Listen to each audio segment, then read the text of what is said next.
Now, I wonder if one couldn't make a criticism of some liberals, some classical liberals, of a different but related kind, and arising almost from your relationship with von Mises.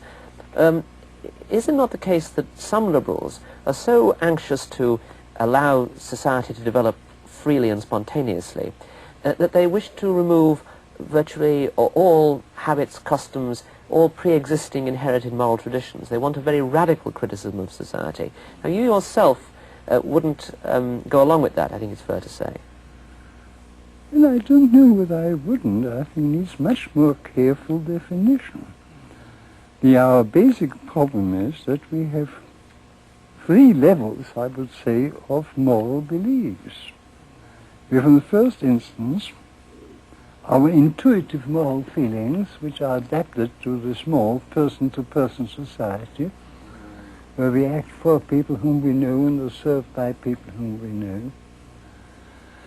Then we have a society governed by moral traditions, which, unlike what the modern rationalists believe, are not intellectual discoveries of men who designed them, but there's a result of a process which I now prefer to describe by the biological term of group selection. Those groups who had quite accidentally developed favorable habits, such as the tradition of private property and the family, who did succeed but who never understood this. So we owe our present extended order of human cooperation very largely to a moral tradition which the intellectual does not approve of because it has never been intellectually designed. And it has to compete with a third level of moral beliefs, those which the morals which the intellectuals design in the hope that they can better satisfy man's instincts than the traditional rules do. And we live in a world where three moral traditions are in constant conflict. The innate ones, the traditional ones, and the intellectually designed ones. And ultimately, all our political conflicts of this time can be reduced as affected by a conflict between three moral traditions of a different nature, not only of different content, one being innate and spontaneous, the other traditions we have learned, and the third, imagined designs of our intellect. I think it can explain the whole of the social conflicts of the last 200 years by the conflicts of the three moral traditions. Now, I'd like to approach the question of the future society from a different standpoint.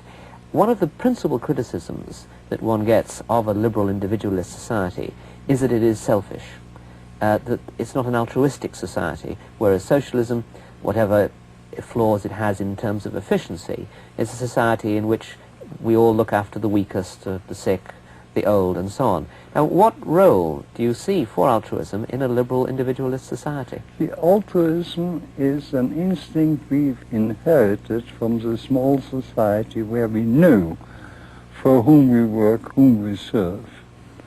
When you pass from this, as I like to call it, concrete society where we are guided by what we see, to the abstract society which far transcends our range of vision, it becomes necessary that we are guided not by the knowledge of the effect of what we do, but with some abstract symbols.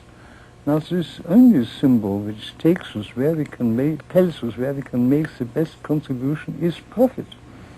And in fact, by pursuing profit, we are as altruistic as we can possibly be, because we extend our concern to people who are beyond our range of personal conception.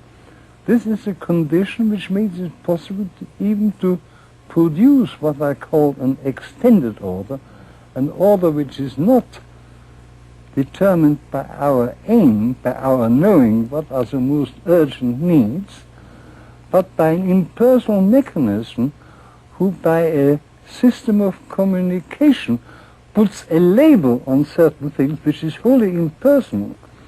Now it's exactly this where the conflict between the traditional moral, which is not altruistic, which emphasizes private property, and the instinctive moral, which is altruistic, come in constant conflict.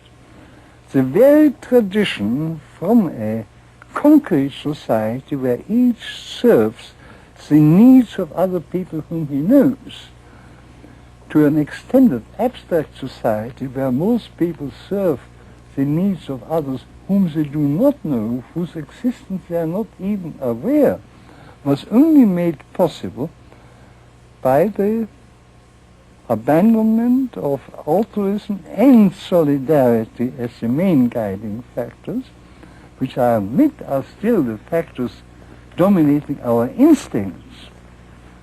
And what restrains our instincts in this respect is the tradition of private property and the family, the two traditional rules of morals, which are in conflict with instincts.